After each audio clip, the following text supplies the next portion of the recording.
Hey, this is John. Let's Talk Native is now on Patreon. You can support the show by going to patreon.com/Let's Talk Native. We will be producing exclusive content for our Patreon supporters. Thanks for checking us out.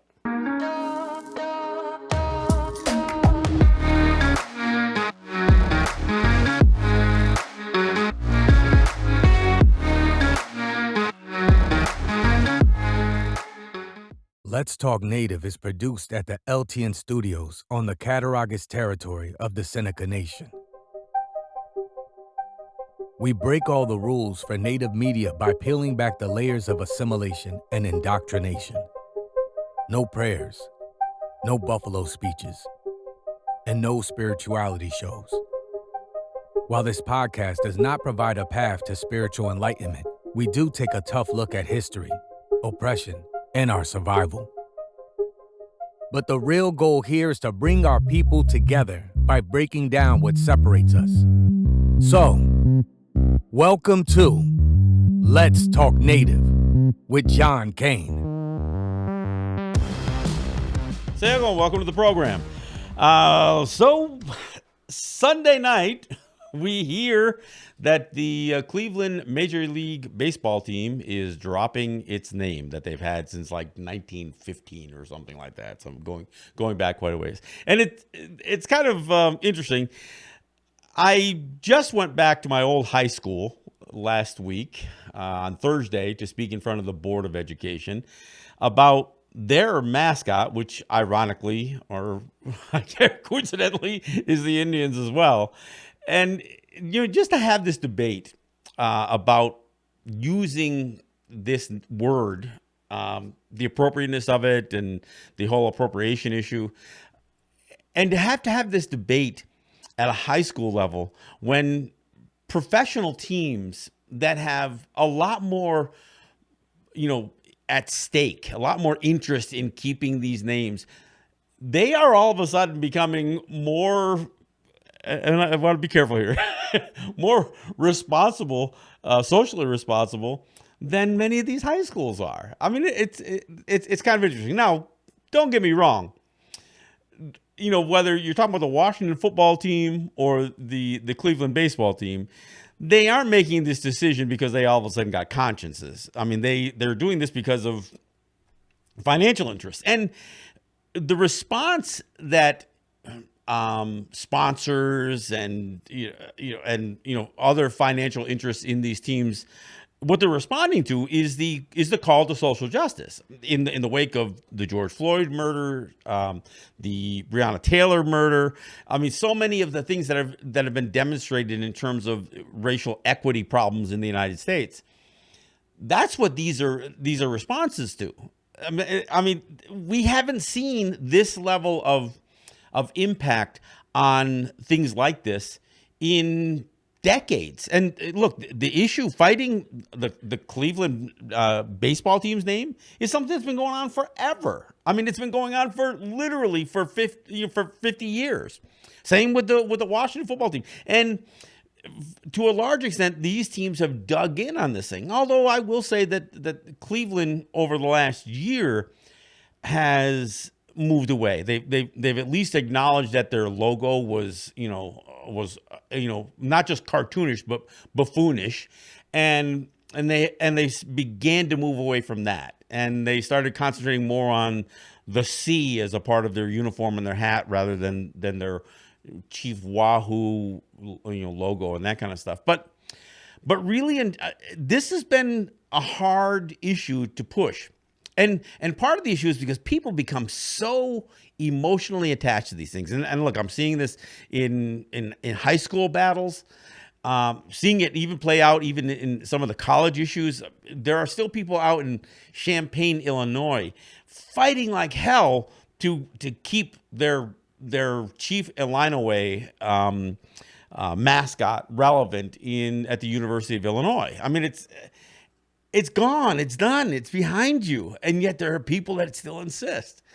And there are, organizations that look to find any native voice or face that they can to prop up and say, oh, see, they like it. They think it's fine. And as I watched some of this stuff over Cleveland play out, and of course, look, once this announcement got out there and all of these posts got put up from the various news outlets, including the New York Times, the threads that followed, if you've read any of them, I mean, it's just crazy because white people are losing their minds over this thing. I mean, it is really amazing. I mean, to listen to people say, oh, great. Now how are my kids going to learn about Native history? Really? I mean, is anybody honestly going to suggest that in the absence of being used for mascots that we become irrelevant because of that? And that somehow these mascots have in any way, shape, or form contributed to any awareness about Native peoples? Really? I mean, it is absurd to think that some goofy cartoon logo, which I'm mocking here with my T-shirt, by the way, that this somehow does this contribute to telling the story of white people or Caucasians? Of course not. It doesn't. So it is absurd when I just read through some of those. I mean, and you can't read too many of them because you'll start to lose your own mind. But this is what, I've seen this play out. Look, some of the news coverage of my trip out to Cambridge, New York last week. Same thing, the threads. I mean, some of the stuff that people are saying, it just lets you know that this isn't just about ignorance, because ignorance is the absence of knowledge on a given subject. And you could teach, right? You could enlighten people. But when you get to this level of willful ignorance that exists, where people just want to reject any sense, so whether it comes from a Native person who says, no, that's offensive. Oh, no, it's not offensive. I'm going to tell you it's not offensive. And I'm white and I know better. I mean, then you get the few, and I don't want to say a few, you get the ever increasing number of people who claim to have Native ancestors. Well, I'm Native and I'm okay with it. And then you see what, if you bother looking at the kinds of people who are making these comments, they are people who have absolutely no connection to Native people. I mean, you see this play out, look, even back in, again, my old hometown, my high school hometown. There's a family of Native people there that I know and I'm actually related to. They have a completely different view because they love being the token Native. They love being the mascot. In fact, they're being used for it. Some of the old white guys in the town are saying, oh, you guys need to take lead on this. We need to put you out in front. This poor young guy who doesn't know any better. I mean, he doesn't have any Native, culture, cultural understanding, really. I mean, his parents are enrolled members of the Onondaga Nation, but he doesn't have any real connection. And he's being pushed to the forefront of this thing. And it's actually kind of, it's embarrassing and it's sad, actually. But the way Native people get used in these debates is, it actually makes the case, for those of us who are saying that this is wrong. Just seeing how Native people get used in this debate, it just continues to, to feed into what is so wrong about this idea of predominantly non-Native schools, teams, organizations, appropriating a Native image, a word or a name that references us in some way, shape, or form, not directly, but in some way, shape, or form, and then grabbing onto some stereotypical image or some buffoonish image or whatever, but to do any of that stuff, and then make the argument that somehow this is meant to honor us. I mean, it clearly isn't even about us. And you can tell because watching these white people lose their minds over this stuff is just incredible. And look, and I got to give credit. I got to give credit to the Cleveland. I hate to say it, but the Indian Center, the Native American Center in Cleveland, again, the overuse of the word, the American Indian Movement, AIM chapter there for really taking a strong stance on this and fighting this thing for decades. I mean, for decades. Yeah. My advice to any of these organizations, it's time to drop the word. I mean, let's get rid of the word Indian and stop using it in any way, shape, or form for us. Look, I know the federal government still has the Bureau of Indian Affairs, but that's theirs. That's them grabbing that. We don't have to accept that. I mentioned, even as I spoke out in my old high school, that the Seneca Nation, they don't even refer to themselves as the Seneca Nation of Indians anymore. Why? Because it's, for one thing, if you accept the word, it's redundant. If you don't accept the word, then why have it as a part of your name? It doesn't make any sense. So they're actually moving away. They refer to themselves as the Seneca Nation or as the Onondaga, their own word for who they are. But this whole thing is just, it's incredible to watch it play out. I mean, it's not like people didn't know this was coming. Cleveland had let them know that it was coming. The real, thunderbolt was when the Washington football team did it, because that was a little bit out of the blue. Although I say it was out of the blue for Washington, what was leading up to it were companies like FedEx, who sponsors their stadium, and saying, we have a problem with this. And then you started seeing companies like Amazon, retailers like Amazon and Walmart and Target, Nike. So the pressure mounted there. But when you have the owner of the football team, Dan Snyder, saying, "I will never change the name," and you can print that in caps. Just never say never. That's all I could say. And like I said, there was some indications early on that Cleveland was debating the use of this name, and that they were gonna that's an announcement like this was coming. Now, the official announcement hasn't really come yet, or maybe it's come as I'm speaking. I don't know, but this was covered by many major news outlets, not just native newspapers, but like I said, I think CNN. I heard it on NPR today, or yesterday. Yeah, I guess it was yesterday. I saw the New York Times article. And I got to tell you, first thing I did was I took those articles and I sent them off to the Cambridge Central School Board of Education. Say, all right, how many is it going to take? How many is it going to take before high schools do what is so, look, and again, keep in mind, these schools are supposed to teach children. They should be farther out front in being socially aware. As far as racial equity and social justice, look, I'm not saying that they have to encourage, movements necessarily, but they should not be as entrenched in some of these bad practices. And once it's noted that, you're participating in something that is becoming increasingly controversial, they should be on the front end of changing these things. Now, having said that, make no mistake about it, many schools have. And, I'll give credit to the NCAA. The NCAA, the governing body over collegiate sports, they stepped up way earlier than pro teams did, most pro teams, and certainly way earlier than high schools did. And for the most part, there is a fairly broad prohibition against college teams using native mascots. And this is coming out of the 60s and the late 60s, some of this change was coming. And while there's still a few schools that have and again, everybody points out Florida State. Florida State still calls themselves the Seminoles. They have some sort of agreement with the Seminoles of Florida, although the Seminoles of Oklahoma still vehemently oppose the use of that name by Florida State. But for the most part, this has been prohibited across collegiate sports.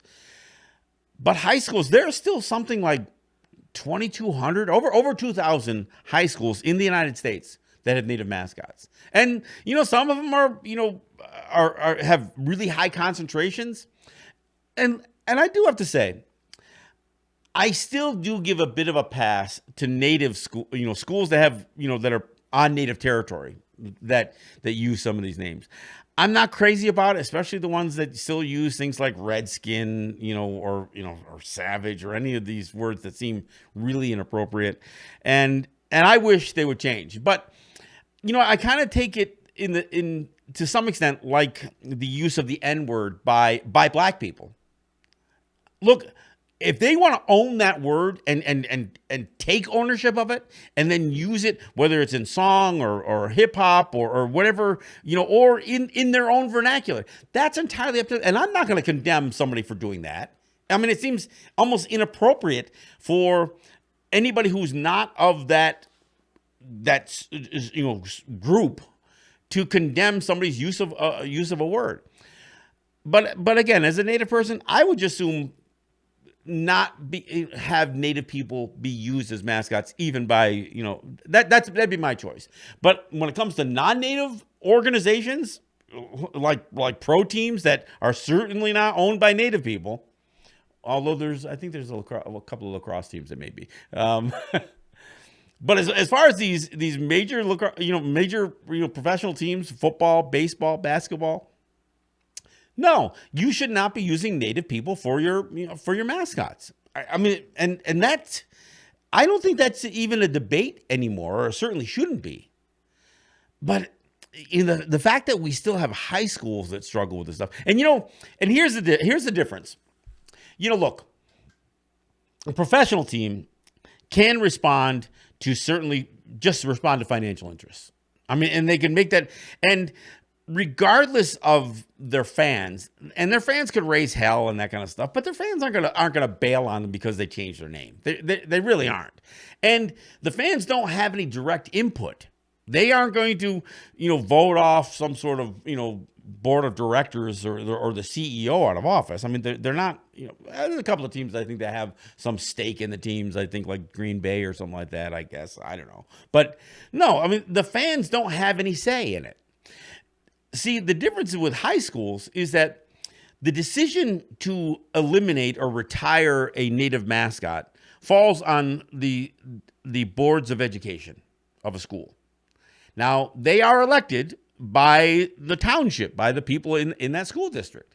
So if they do something that somehow pisses off a large group of that, of that electorate, then yeah, they could be voted off the board. So do they have to balance their obligation to do right by appeasing the people who may or may not vote for them in the next election? I think as a school board member, we're not talking about somebody who's getting paid $100,000 a year for this position here. But as a school board member, it seems to me not just your priority, but your responsibility. You might be accountable to your township, but the people that you're supposed to be serving are the students. And of course, it's not just about being elected into the school board. The other thing and I've seen this play out, where a school board takes a position against the mascot necessary, and now they're being threatened by the next school budget not being passed. So, I mean, there is no schools have opened this debate up to a public referendum to make the decision for them. They haven't done that, and that would be inappropriate. I mean, there's no way that could be appropriate. First off, if you're asking why, because if you're in a town that has a Native mascot, you are not going to weigh in, take in all that information about, well, what's happening in the rest of the world, because frankly, in your town, you're going to put your walls up and say, well, I don't care what happens out there. You're also not going to weigh in any kind of, consultant or, trade group that studied the impacts this has on children. No, you're just going to say, no, I grew up with this and I still want it. And this is about me living my high school years over and over and over again by maintaining my connection to that mascot. So look, if you put this to a town referendum, they're not going to evaluate this thing and all the relevant information. They're going to vote entirely on their emotions.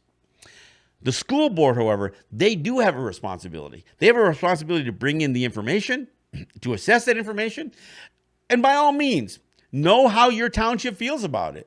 And the part that kind of sucks is if they have to weigh in backlash as a part of their decision-making process, that's terrible.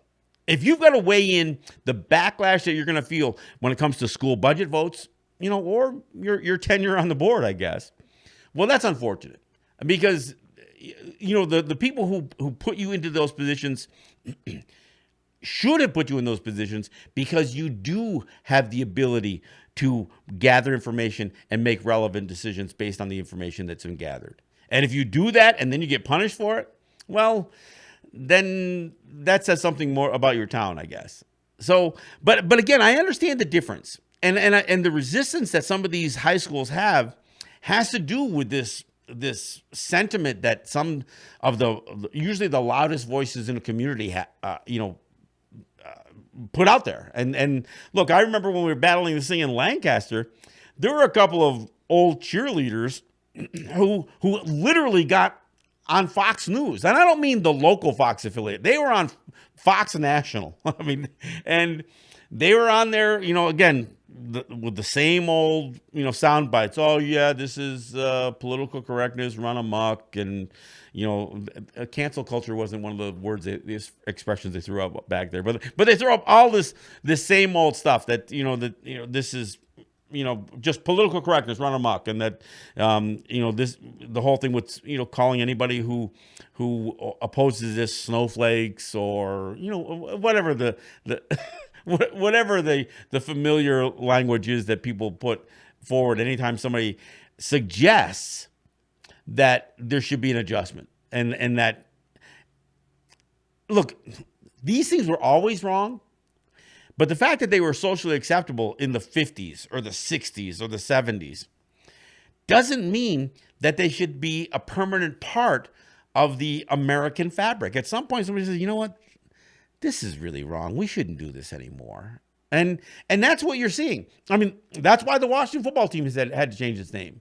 Because there are people who are saying, look, when we look at what's happening in this country, and in terms of the clear evidence that there's a racial equity problem, that social justice is still a major factor, to be considered when it comes to whether it's policing or whether it comes to disparity, income disparity, poverty.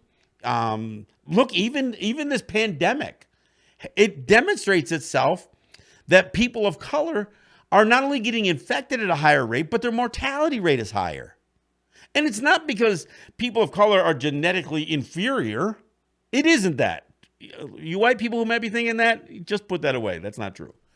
It's that we are living lives that are usually rife with poverty. So our general state of health is usually less because of the conditions that we live in. And not just because of conditions of choice, conditions of policy. Look, white people aren't wealthier than people of color because they are genetically superior. It's because the system is rigged towards that. I mean, just trying to get a job if you're a person of color, just a job in general is difficult. But trying to get a job in some of these higher paid positions, look how many people of color are CEOs of the Fortune 500 companies. There you go. It is not broken down along racial lines. That's for sure. Look at the amount of people of color who are in prisons. It's disproportionately high for people of color. All of the stats that you don't want attributed to you as a people are disproportionately attributed to people of color. Suicide, substance abuse, dropping out of high school, teen pregnancy, depression, poverty. Every one of those things that you don't want to be attributed to your group are attributed to your group if you're a people of color. Sexual abuse, violence, crime, victims of crime. Now, I don't mean just everybody says, oh yeah, it's people of color. They're all criminals. No. We become the victims. And don't give me this black on black or native on native crime stuff. It doesn't break down the way you think it does. So when you understand that there's so much inequity in the United States, eventually it starts to come back to the pocketbook, right? And so when you start seeing financial interests like FedEx or Amazon or Walmart or Target or Nike saying, we can't continue to support this. Now, all of a sudden, you see how what's happening on the streets becomes a financial issue. And it finally affects things. like I said, unfortunately, when it comes to high schools, it's slower. What happens in little towns?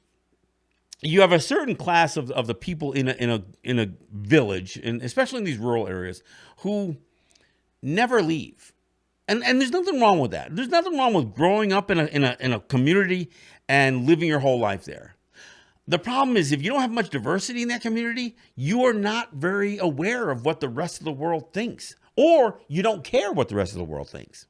So the idea of having some sort of social responsibility that goes beyond your community, it can be absent. So what happens is you have some people who either move into a community and they are sometimes surprised at some of the character that exists within some of the people in that community. Or you leave your community, you go off and you go to college, or maybe you have a career someplace else, and you come back to your hometown, and then you realize, really, nothing's changed here. They're still doing this, or they're still doing that.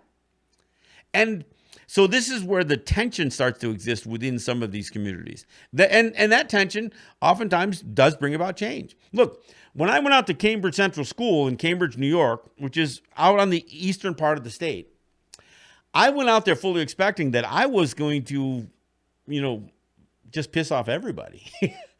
But I'm actually surprised at the amount of support that I have. Of course, the voices that are out there that are making the noise the loudest, the ones who are screaming the loudest about save our mascot, they're kind of the people I expected them to be, the same family names that I recognize and that kind of stuff. But not all of them. Some of their kids and their grandkids and the ones who went away and came back, all of a sudden, some of the names that I didn't expect are saying, no, we support you. We support you. And I got to admit, I'm completely surprised, pleasantly surprised. I mean, when I went out there this past week, there were more people who stood up and spoke to the board during the public comment periods, advocating for change than advocating for keeping the mascot. I mean, you can hear the emotion and the anger, the hate, if you will, in some of those other voices that want to keep it. But everybody else is saying, no, it's time. It's past time. It's time to change this thing. All right. Hey, we're at the bottom of the hour. We'll take a break and come back, and we'll get into it a little bit more.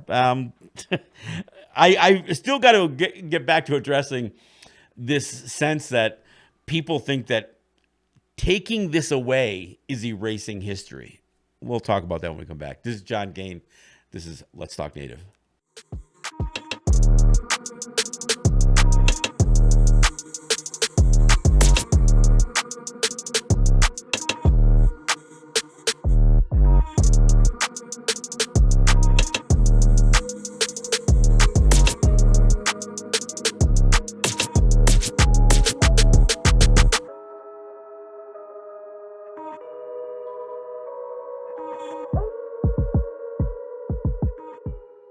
All right. Thanks for coming back. This is John Kane. This is Let's Talk Native. And look, I am talking a little bit about the news that broke a couple of nights ago with the Cleveland baseball team dropping its name. So they will no longer at some point, and the official announcement hasn't come out yet, but the preliminary announcements that hit the press did. So exactly when they're going to drop Indians as their name, look, they've already kind of moved away to some extent from the logo, the goofy, the cartoon looks a little bit like this, only native. For those of you who are listening to this as a podcast, I'm pointing to my shirt. I'm wearing a Caucasians t-shirt that has the kind of mocks the Cleveland baseball team with a white guy on there. But anyway, I realize as I'm saying this that I'm pointing to my shirt, and some of you may not be knowing what I'm doing here. So, yeah, such as radio and podcasts, right? So anyway, look, there were many of us who knew this was coming. But the crazy part is, and I talked about this at the first half of the show. When I hear people say, "How are my kids going to learn Native history now?" Look, if you can encapsulate all that you know about Native people based on mascots of sports teams, you're an idiot.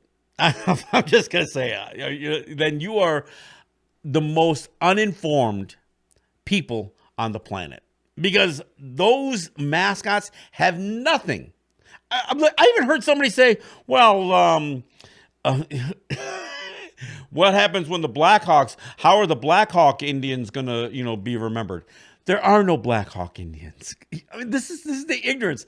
Blackhawk was the name of a chief. It wasn't a name of a quote unquote tribe. But this is the ignorance, because while there's the Chicago Blackhawks, that must mean there was a whole group of Native people called the Blackhawks. No, that's not it. And what's happened is you become more ignorant. You become less informed. Why? Because these mascots are the erasure, not taking them away. Anybody who thinks that if you take away the mascots, you are erasing history. No, you might be erasing a little bit of the unsavory history of a sports franchise and the racism associated with that sports franchise. And you're not really erasing it. You're saying, no, we're correcting it. We're correcting the problem. This is, again, I talked about this a couple of shows ago about the misinterpretation of what cancel culture is. Cancel culture is about correcting something that's wrong. It's not necessarily about just erasing history. It isn't. In fact, it isn't about erasing history. If you're going to say, let's take down some Confederate monuments because they are inappropriate, and why have them? Why would you have military bases named after Confederate generals? I mean, that was the enemy of the United States. So by changing that and saying yes, we're changing it because we have the right to cancel these things in our culture. We have the right to eliminate them. It doesn't erase history. In fact, cancel culture is about teaching. It's about teaching the correct history by saying we have the right to remove that. We have the right to take down these Confederate statues that do nothing but promote hate and bigotry. We have the right to remove mascots that are an appropriation. And let me be clear here: there are no other people used in this way other than Native people. Native people are singularly selected. A whole variety of names get used, and somewhat of a variety of images get used. But nobody else. Name another people. I mean, is there really a team called the Caucasians? Of course there isn't. I joke and say, well, if you really want to promote white people, why not call yourself the Aryans? Of course there's no team called Aryans. Why? Because that would be inappropriate, wouldn't it? And there's certainly not going to be a team named after black people or Jewish people or Muslim people or any other people. Why? Because there would be no way to do it that is appropriate. Well, there's also no way to do it with Native people that's appropriate. It's just that we have become so marginalized that it becomes this acceptable practice. Look, there's a Bugs Bunny cartoon that shows him shooting through a fort. And as he's shooting, he says 1 little, 2 little, 3 little, and marks it on the logs that he's killing Native people. 1 little, 2 little, 3 little Indian, he sings as he's shooting Native people. Then he says, oh, that one was a half-breed, and he erases half the mark on the log. And you know what? That's just supposed to be funny. And that's socially acceptable. The fact that the Oscar-winning rabbit can actually make fun at the expense of Native people. I mean, this is what has become socially acceptable by the dominant society out there. It doesn't mean that we ever accepted it. When Disney reinvents, and tells us this ridiculous story about Pocahontas that couldn't be farther from the truth. And I don't care how many Native people may have been involved in the making of that cartoon. It's wrong. It's inappropriate. And it's exploitive. I mean, Native people are not only fetishized by men, as far as, the whole warrior, masculine image, but Native women are fetishized even worse. And that image of Pocahontas with the legs showing and the shoulder showing and everything. I mean, look, it's perverse. It's all perverse. And so we need to step up to it. And we are. This isn't because we're too sensitive. It's because we're empowered. So let me be clear. I'm not a snowflake. I'm not weak. I'm not overly sensitive. I'm pissed because it's wrong. But it's always been wrong. It was wrong when Bugs Bunny was shooting, through a fort, counting up his kills. It was wrong then. It was wrong frankly, it was wrong when Longfellow wrote of Hiawatha. It's really Hiawatha. He appropriated, our images and our people for his own benefit. It was wrong with James Fenimore Cooper's take on The Last of the Mohicans. It's wrong when any of these guys do this because they get it wrong. They get it wrong. It's wrong when Hollywood does it. It's wrong when poets do it, and it's wrong when authors do it. But it's damn sure wrong when these sports franchises grab an image and then claim the identity. And there's no place that it's worse than in high schools. Because in high schools, it's crazy because, look, if you are a Washington football fan, you don't necessarily claim to be a Redskin. The Redskins are the players. So you that's the misappropriation and the identity problem. You might be a fan, but when you go to high school and your mascot are the Indians or the Savages or the Warriors, more so than any other type of mascot. Nobody carries the idea of being a bear or a panther or a cougar or an eagle with them for the rest of their freaking life. But when they do it with Native people, they want to claim that this has been transformational to them and that they are Indians and they are Redskins and they are warriors.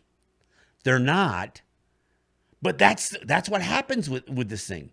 It becomes somehow embedded in them, and it becomes this absolutely seizure of an identity.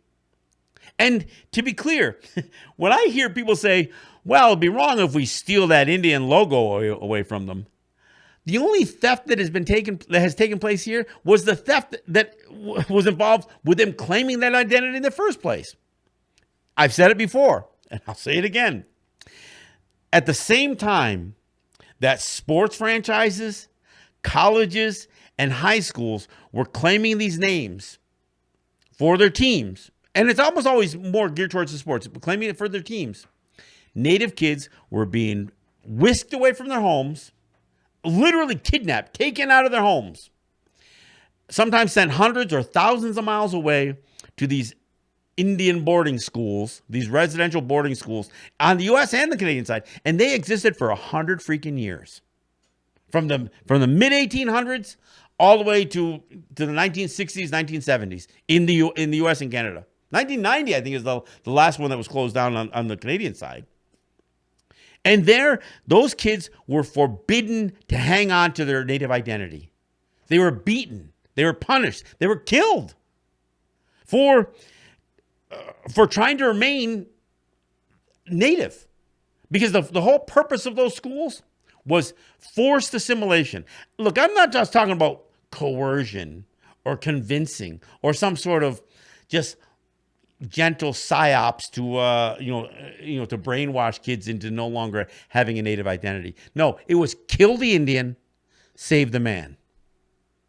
So while white folks could play Indian, even do it even as a part of their schooling, not just grade school, high school, but college, and then go on to chant for themselves as Redskins or Indians or whatever else in professional sports. Native kids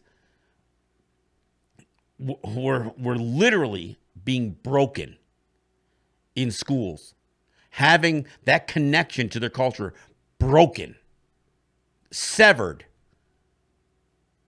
And this was all a plan. This was a way to eliminate us. This was genocide. This was a clear example. And look, when you look at the definition of genocide, because the crazy part is this wasn't just about the psychological damage. There was physical damage going on. There was sterilization associated with these schools. So not only do you take children away, You cut the emotional ties, you cut the family ties, and then you also eliminate the ability to reproduce. That's what was happening in these schools. While white kids could steal that identity. I often talks about L. Frank Baum's comments when he was calling for our extermination. He said, "Why not annihilation? Their glory is fled. Their manhood has been effaced. Better they die than live the miserable wretches that they are." And then he goes on to say how in later days, people will forget these miserable wretches that exist here, and they'll speak in later days of the glory of the grand kings of the forest and the plain. I mean, so we will wipe out what Native people are, and then we'll recreate and lift up and say, this is what they are. Hollywood will tell us what they are. The cartoons will tell us what they are. The internet will tell us what. Sports mascots will tell us what they are. And then when you take it away, you literally have people that are so ignorant on this issue. They say, well, if you take that away, how am I going to know anything about Native people? As if they learned anything from that. As if any part of being a sports mascot teaches you something about about those dehumanized objects. And that's what they are. They're objects. I mean, it is the definition of objectification. Now, here's the other thing that I want to address, because there's some very good reasons why within this year, both the Washington football team and the Cleveland baseball team have bailed on these so firmly entrenched names and images.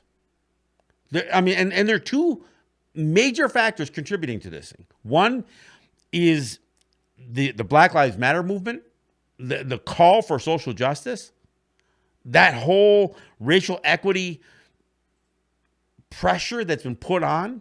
That's one. That's only one. The other is the pandemic.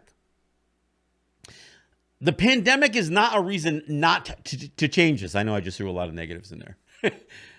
This is the reason to change it. Why? Because, look, you've already had your seasons disrupted. You've already had your merchandise sales disrupted. You have sports fans who are just desperately clinging to these teams that they continue to exist, that the games still be played. The football games happen. The baseball games happen. The hockey games happen. They're so desperate to have their seasons. If they have to have their seasons with a different name on their team, so yeah, Chicago, change your freaking name. And you know what? Atlanta, baseball, you should change your name too.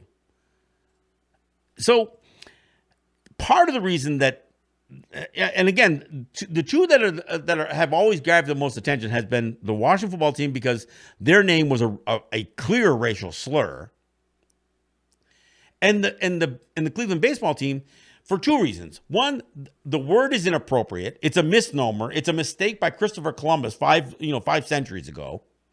We don't call ourselves, quote unquote, Indians anymore. And you don't even call us that anymore. All the government forms where there's any kind of, please check the box for your race, there's none that say Indians. Why? Because we're not called that anymore. We never should have been in the first place, but we're not anymore. So the word's wrong. But the other biggest problem with Cleveland was they made such a mockery of the native image. Their cartoon logo, their caricature. I mean, it's buffoonish. I mean, it is just classically wrong, because there's no part of that logo that is in any way, shape, or form could be looked at as any kind of compliment. Oh, it's meant to be amusing, because that's what this is. Any of these sports franchise or school, schools, they're grabbing our image for their amusement and entertainment. I mean, the whole idea is to mock us and to be and to enjoy it. The idea of white people or black people, for that matter, people, non-native people, playing Indian, it's for enjoyment. It's for entertainment. It isn't to broaden your knowledge about native people. Not even close. But this pandemic and this new call And I say new call because, look, we haven't had this much pressure towards, to fighting for social justice. Look, there's been protests in the streets after Freddie Gray and Michael Brown and Eric Garner. Look, this has been building up for years. But this year, with the murder of George Floyd and the killing of Breonna Taylor, it reached a point. It reached a point that people said, hell no, no more. And Black Lives Matter really got its legs underneath it. And those of us who are in the activist community said, I'm using that calling card too. Black Lives Matter matters to me too. And I didn't have to change it. I didn't have to say Native Lives Matter. I didn't have to say all lives matter. None of that BS. No. I could look at and say, I can stand with Black Lives Matter because that impacts me. And clearly it has. I mean, if you were to suggest to anybody, we're gonna stand with Black Lives Matter, and we're gonna see the Washington football team and the Cleveland baseball team change its names. Most people may not have been able to put those things together, but some of us did. Some of us said, we don't need to appropriate that movement. We need to join that movement because we will be beneficiaries of it. I mean, the same with civil rights. I wasn't, for me, the civil rights movement wasn't the same thing as the sovereignty movement. But I could still support the civil rights movement. I can still support the Poor People's Campaign, even if some of it doesn't necessarily apply to me. But there is some that does apply to me. So I can fight for LGBTQ rights, not because I'm a part of that community, but because I will be the beneficiary of making people more woke about these issues. When you stand up for the people who are marginalized, even if you're not a part of that marginalized group, all marginalized groups benefit from it. This year demonstrated that. So when you ask, why now for Washington? Why now for Cleveland? I'll tell you, the two things that converge is both the pandemic and this call for social justice, which is exactly the reason that more high schools, I saw some stats that suggested that half of all of the schools that have changed their mascot in the last 10 years did it since 2019. So in really not just this year, mostly this year, but going back to 2019. And we've seen it, like I said, out in Connecticut, Farmington, last Monday, voted unanimously to retire the Indians. What were the other teams? Manchester, and this was a year ago. So this was June of 2019. They voted unanimously to retire their Indians. This is all in Connecticut. Guilford, Connecticut. That was this summer, June of this past summer. They retired them. And then in August, the Glastonbury Tomahawks retired their name. And it's funny because some of those people in Glastonbury says, well, we're probably safe because we're not, there's nothing derogatory about Tomahawks. Well, I had a few people call me. I versed a couple of former students and one of the board members. He says, well, what's your feeling on the Tomahawks? I says, well, here's the problem. Tomahawk isn't a hatchet. It's not an axe. It's not a hammer. It's a war club.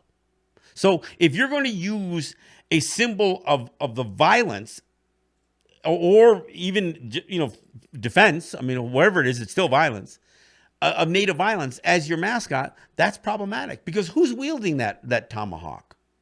You don't you're not talking about George Washington cutting down his cherry tree with it. Let's be honest. If you're going to use the word tomahawk, then it's a native image that comes to mind. And what you're doing is you're promoting that stereotype of the native person with a war club who's going to bash somebody's skull in. I said, yeah, it's problematic. So after I had a long conversation with one of these board members who was on the task force, he said, yeah, I see it now. And so they voted. And it was like 7-1. It wasn't unanimous, but it was near unanimous. And then last Wednesday, the night before I went out to Cambridge, a school in California, Fresno High, they voted 6-1 to retire their mascot, which was the Warriors, that they've had since 1928. And that's a significant vote, 6-1. I mean, it's near unanimous.